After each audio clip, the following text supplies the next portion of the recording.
And welcome to Mock the Week. In fact, the second last episode of the last ever series of Mock the Week. I'm Dara Breen. Joining this week are Ed Byrne, Jem Brister and Sean McLoughlin, Angela Barnes, Hugh Dennis and Glenn Moore.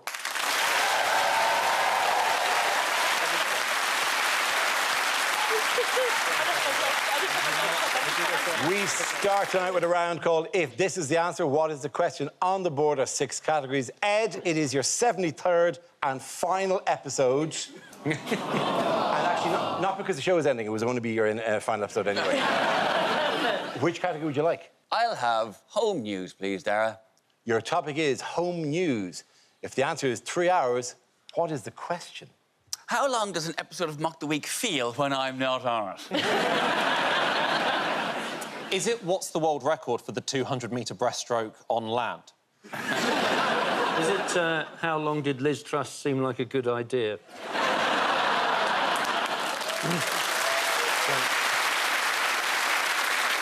Is it in my local cafe? How long is the 5-second rule? Is it how long I spent trying to convince the Dragons to invest in my memory foam toilet seat? Is it how long can there be a silence in a Liz Truss interview before she thinks, oh, it's getting a bit awkward now? Is it how long does each shot take in tantric snooker?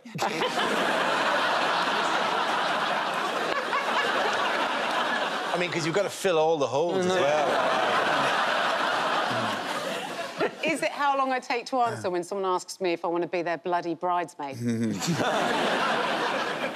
Is it, in an average episode of Mock the Week, how many hours of jokes about Dara banging Brian Cox don't make the edit? Including this one. There's 2 guys who like the night sky. Is it how long it takes Wallace and Gromit to make breakfast when there's been a power cut? Is it, now that the bridge is out, how much longer does the diversion take to get into Crimea? You're a bit sensitive about the Russian traffic situation, aren't you? Is it the interval time between the Treasury releasing a statement and the Bank of England bailing out the government? Is it since going vegan, how long does it take me to wipe my arse?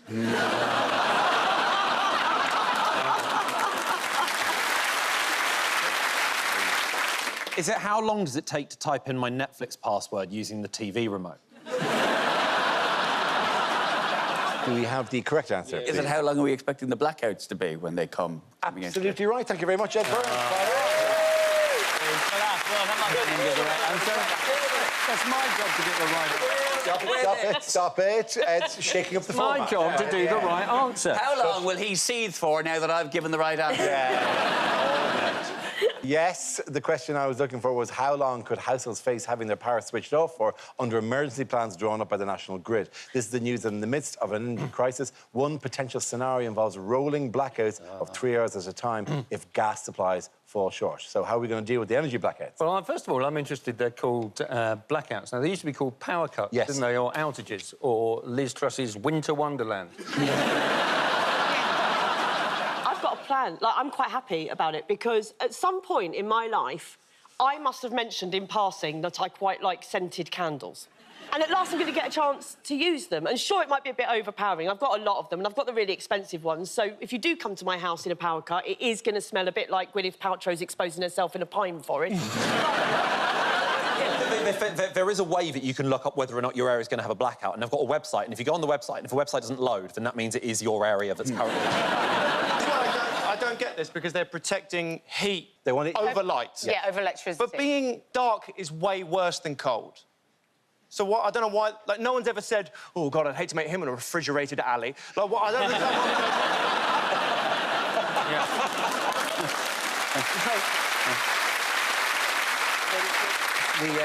think. We made 3-hour rolling blackouts because, and the government have Liz Truss has said this won't happen, and that's a Liz Truss guarantee.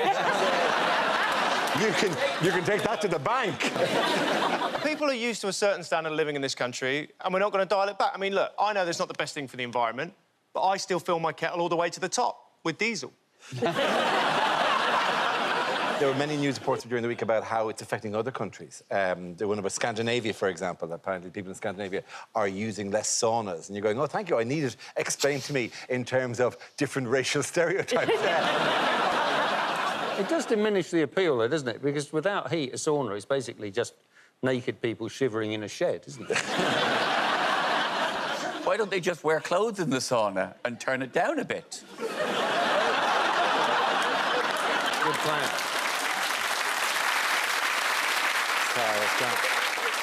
Can I just point out, sorry, in the midst of all this, like whatever, sorry, there will be moments where you see me bat fly. at There is a fly, There is a fly who has decided to hover around me, and that is a kind of a visual metaphor for a show that's almost at the end of its life. So you will see me lashing out at the fly occasionally as if it is death itself. Begone, harbinger of doom! The fly has nowhere to live now that the rats have left the sinking ship.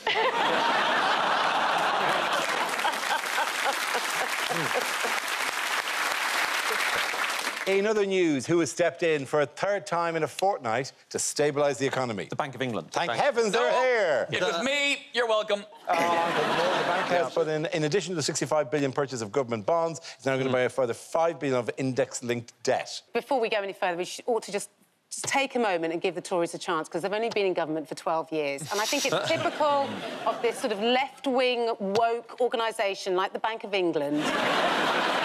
I have seen a glimpse of the OBR forecast, the long-awaited OBR forecast. It's just a single sheet of paper with a turd emoji on it. None of us understand it. That's part of the problem. Because the economy, basically, is like a drunk woman crying outside a nightclub, right? I know that something really bad is happening, but I just can't understand what it is.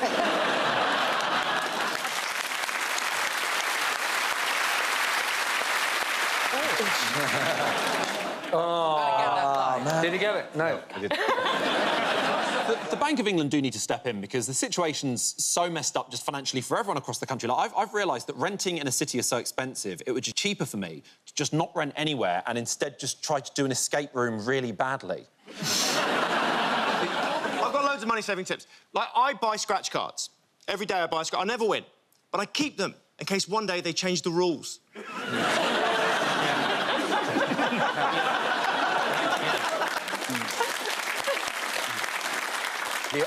At the moment, our best hope and the current economic plan is to maybe Saudi Arabia will buy the country. And then, you know, with proper investment, might get us back into the top 5 again. And if we're really lucky, break into Europe.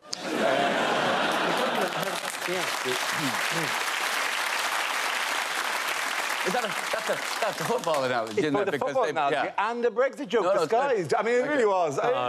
We peaked. It's why now I'm just going to spend the rest of the thing hunting a fly going, clever girl. Moving on, what's going on here? That really is the face of a man who finds sparkling water too spicy. There's Michael Gove going, a photographer? Yes. Kill him. Is he hearing... Sorry. Sorry. It looks like you're both trying to hit me.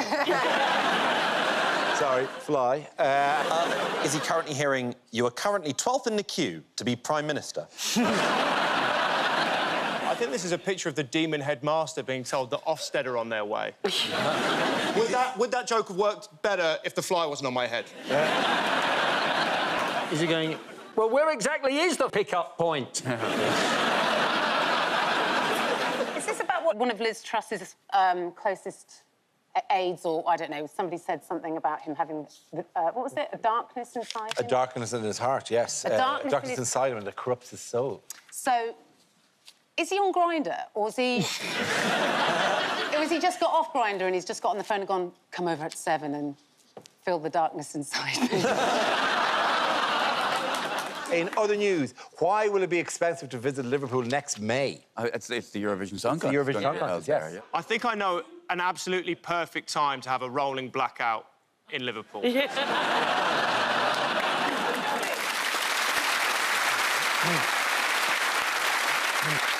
Everyone here always impersonates the nil point thing, so do you think there'll be people in Slovakia this time sort of going, he's got 6 points? Saying they were going to, because the accommodation's so expensive, they were saying they were going to build a big campsite, which basically is what Eurovision is, isn't it? I think it's crazy that we're even having the event. Like, Eurovision is probably the most brightly lit event on Earth at a time that we're having power outages. Like, some Latvian gets to dress up like a space pirate and dance about while I'm at home drawing my own pornography. But what...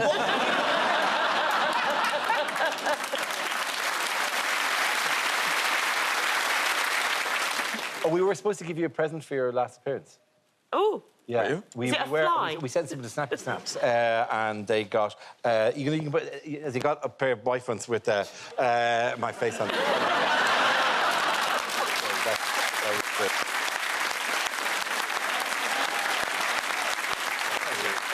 I mean, you say you went to Snappy Snaps, you've just been rifling through Brian Cox's underwear. Yeah, OK, I gave that round. Points go to Andrew, Hugh, and Greg.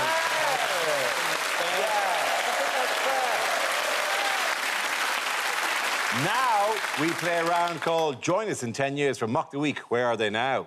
This game involves Sean and Glenn. So if you could make your way to the performance area, please. This round's a stand-up challenge. I launch the wheel of news, and wherever it chooses to stop, one of our performers will step forward and talk about that subject. OK, here we go. Our first topic, please. Let's spin the wheel. And the topic is ageing. Sean. Yeah, well, I'm worried about ageing, of course. I'm 34, so I'm really in the business end of my mid-20s. My wife's actually turning 30 soon. She's really struggling with it. She keeps saying things like, I can't be 30. I don't feel like a grown-up. And I'm like, that's not how life works, babe. You know, just because you don't feel like something doesn't mean you're not something. You know, I don't feel like a tax avoider. It doesn't change what I am. The truth is, I'm in my 30s. I'm the happiest I've ever been in my life. The happiest I've ever... Not because my life's improved in any way, shape or form. I've just finally lowered my ambitions enough that they fit this. I mean, you think this is what I wanted to be when I was a kid? You think this is what I wanted to look like? Roald Dahl character on a come-down. You think this is what I wanted to be? Lionel Messi's crackhead nephew. I hate my life.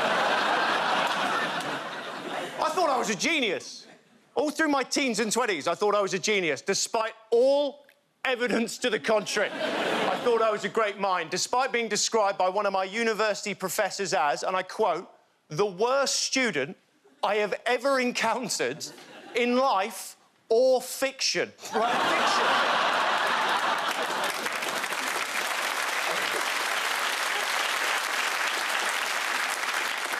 But it slips away, youth. It slips away. We have it and it goes. No one knows where it goes. 1 minute you're 19, you're smoking spliffs in your bedroom, you're saying things like, Kings of Leon can change the world. Before you know it, you're 34. Man from EDF Energy's knocking at your door. You're pretending you're Spanish. You don't have to give a meter reader. It goes. Thank you. Thank you very much, Sean.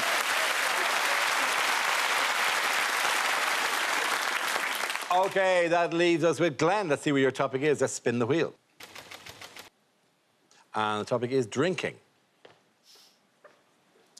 When I drink, I go by the usual drinking rules. You know, sort of like beer before wine, makes you feel fine. Absinthe before whiskey, please call me an ambulance. The usual. I never really thought I drank that much until one day my girlfriend felt the need to ask me if I was over the drink-drive limit. And I was like, you know, OK, do you know what? If we are counting one shot of whiskey as over the drink-drive limit, then fine, OK? Right, I'm 11 times over the drink-drive limit. And she got angry at me, told me off. She called me immature. That is what stuck with me most. She called me immature. Day of my dog's birthday party. Immature. Our whole relationship was based on alcohol. The first date we ever went on, it was fueled by drink. Tipsiest date I've ever been on. She was flirting with me in the most tipsy, flirtatious way. She did something called the cherry stem trick. She was eating from this bowl of cherries on the first day, got a cherry stem, put it into her mouth, tied it into a knot with her tongue. It's got very sexual connotations. Then she took things one step further. She put a whole Kinder Egg in her mouth, pulled out a fully assembled toy.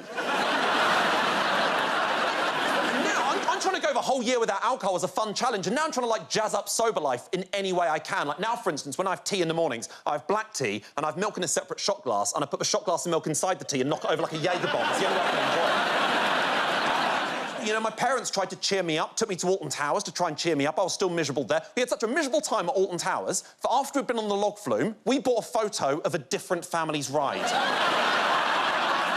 Thank you. Well done, very good. At the end of that round, points go to Sean McLoughlin.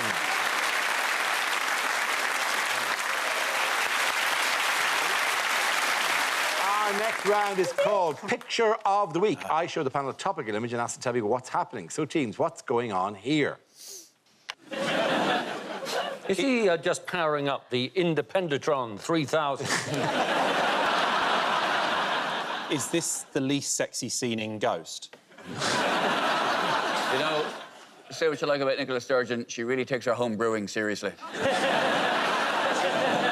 But she's terrible at hide and seek. She's saying... I was behind her all along in a high-vis jacket. How did you not see me? I think she's saying, oh, it's incredible to be here, referendum, referendum, referendum. I go, Nicola, can we talk about something else? Certainly. What's interesting is that this valve moves independently of this valve.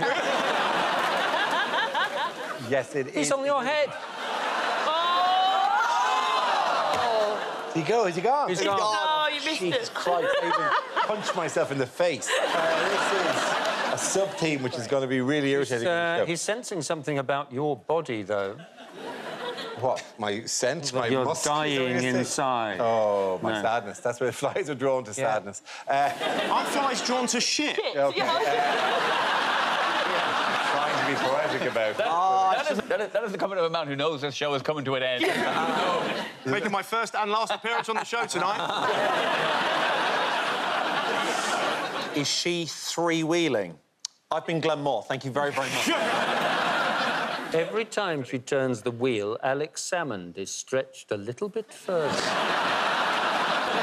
Is she saying, what's up? She's just trying to intimidate Liz Truss by saying, this is what I made out of the smurf that crossed me. Is he going, she who can turn and open the valve shall become the Queen of independent Scotland? Will anyone have the correct answer, please? That is Nicola Sturgeon. Absolutely right. Thank you very much, Hugh. Very good.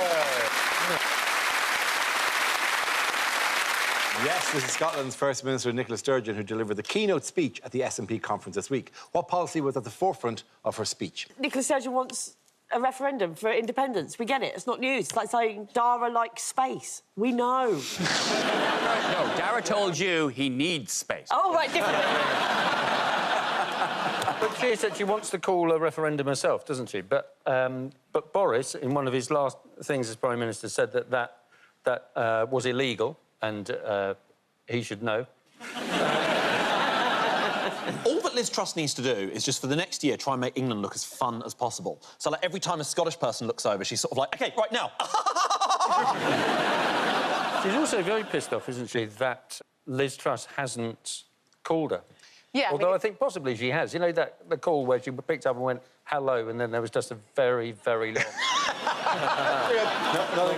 Yeah, must have been no connection there. Well, if she wanted someone to give her a weak pound and then not call her, she'd probably have stuck with Alex Salmond.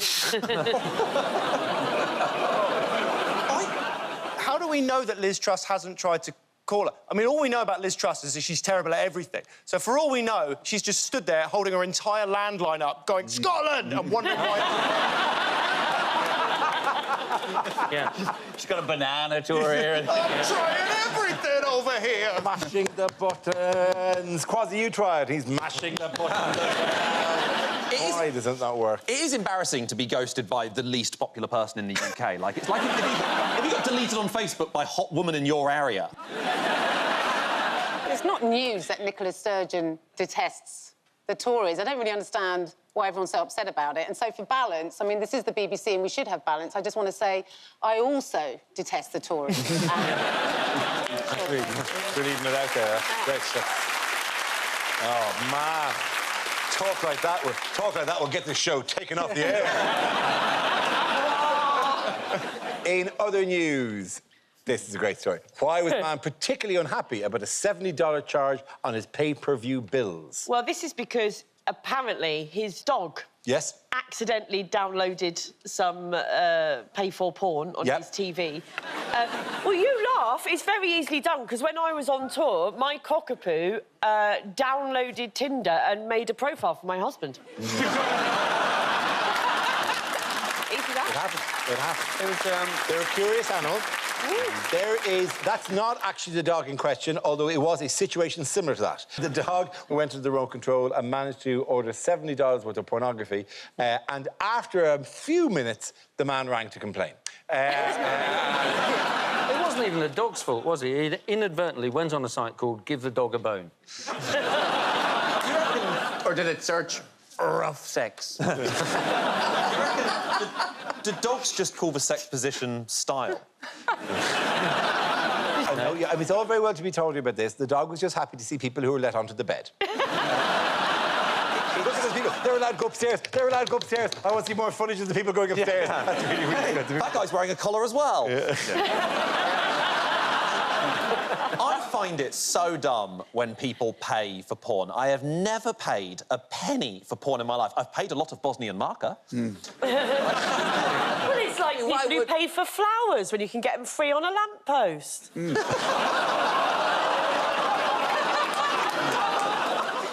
you read the story, like, the implication of the coverage is that the man... Had a wank. ordered the porn. Yes. Ordered the porn himself and then blamed the dog. And why would he even order porn? If you've got a dog, you can just fuck that.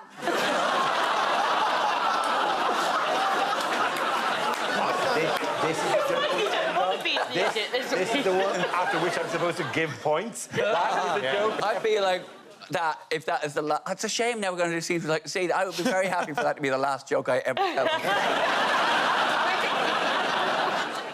At the end of the joke that you are ending 17 years. You've been doing 73 episodes, and this is how you'd like to finish it. Yeah, OK. At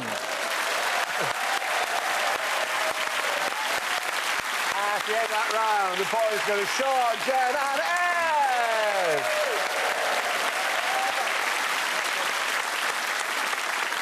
Now we come to scenes we'd like to see. So if everyone can make their way over to the performance area, I'll read out this week's topics, then we'll see what our panels can come up with. OK, here we go. The first subject is things you wouldn't hear on a news programme. Popular Irish comedian Ed Byrne was today arrested for... Is that right, a dog?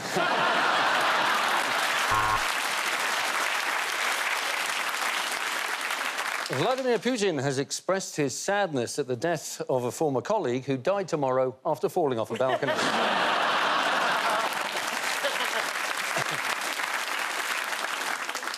I guess I'm just going to keep rubbing it until he rolls over and falls asleep. Oh, you mean what am I going to do about the next election? This is Hugh Edwards for Babe Station at the Labour Party conference.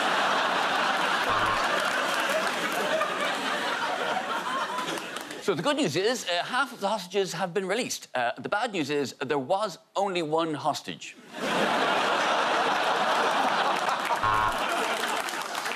Bribery on Everest, it's corruption at the highest level. There are allegations of doping in junior sports teams. I'm here with the under-11s captain now. Tom, what do you think?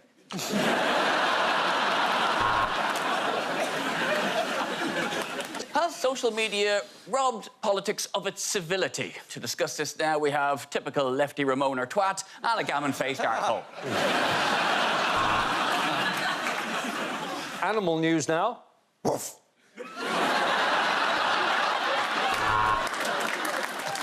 Well, joining me here in this field is Peter, who's an expert in parachutes not opening. Now, Peter, how did you get into this profession? And reports coming in... Oh, apparently Mock the Week has been cancelled because the BBC's been taken hostage by a bunch of miserable Tory can't take a fucking joke.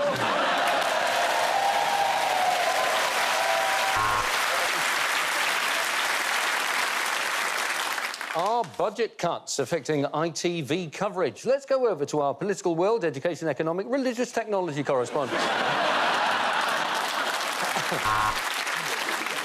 And the hunt for the missing bikini model is now over as police say they have discovered a Beachbody-ready body on the beach.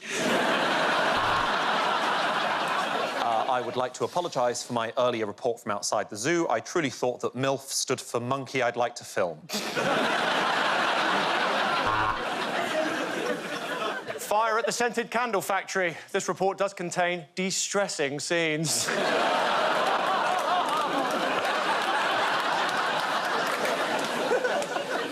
The riot is taking place just over a stone's throw from here. Sit!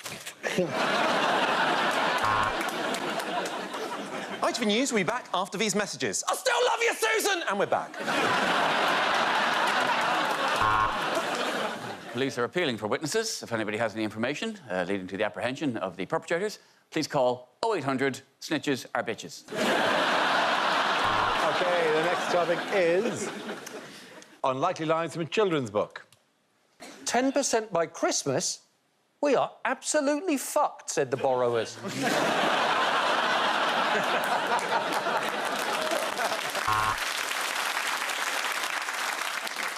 Oh, Tigger, said Piglet, why are you so bouncy? It's methamphetamine. And by the way, I've sold your telly. Somebody's been eating my porridge, said Mummy Bear. You can have mine, said Daddy Bear. I've just eaten this blonde girl I found in the bedroom.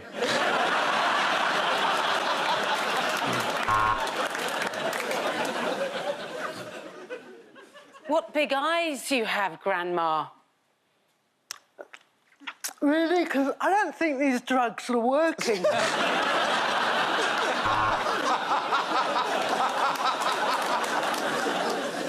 He was off to present yet another TV show in a new adventure for Dara the Explorer.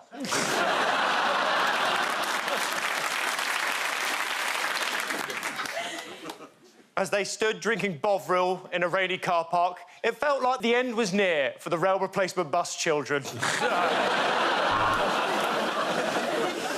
Why do all the children laugh at our old-fashioned names? Dick said to Fanny, Vulva, Titty and Scrotum the dog.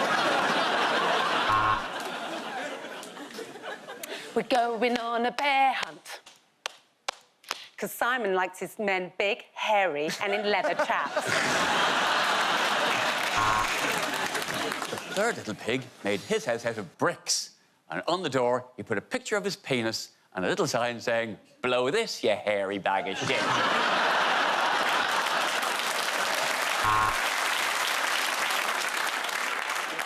The famous five were in a lot of trouble after a series of IRA bombings. Sorry, the Guildford Four. The Guildford Four were in trouble. My name's Paddington, said the bear. I don't give a shit who you are, said Suella. You're going to Rwanda, mate. Mr. Fly. Have you got it?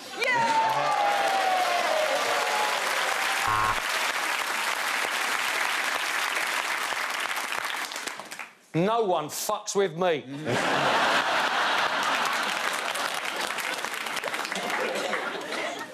And the baby fly said to Mummy Fly, but where's Daddy?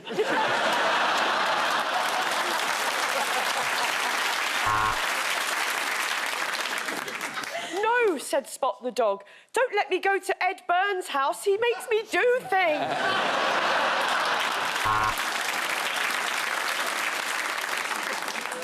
We are without the sorting hat today, said Professor Snape, so I'll be filling in. So just stick your head up my arse and I'll tell you what house you're in. Why do I keep on setting off the metal detectors, said Tintin. You're a wizard, Harry. Welcome to the KKK.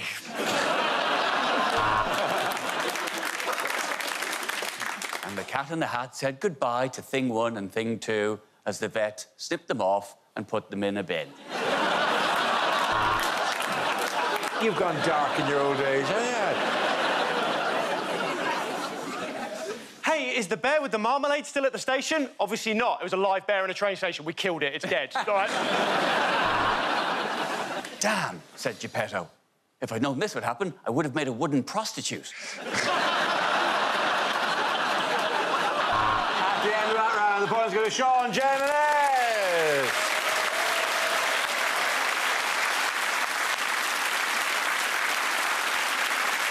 And that's the end of the show. This week's winners are Angela Barnes, Hugh Dennis and Glenn Moore. Commiserations to Ed Byrne, Jen Brister and Sean McLoughlin. One chance. Thanks for watching. We'll be back next week with the final Mock the Week ever. I'm Dara Breen. Good night.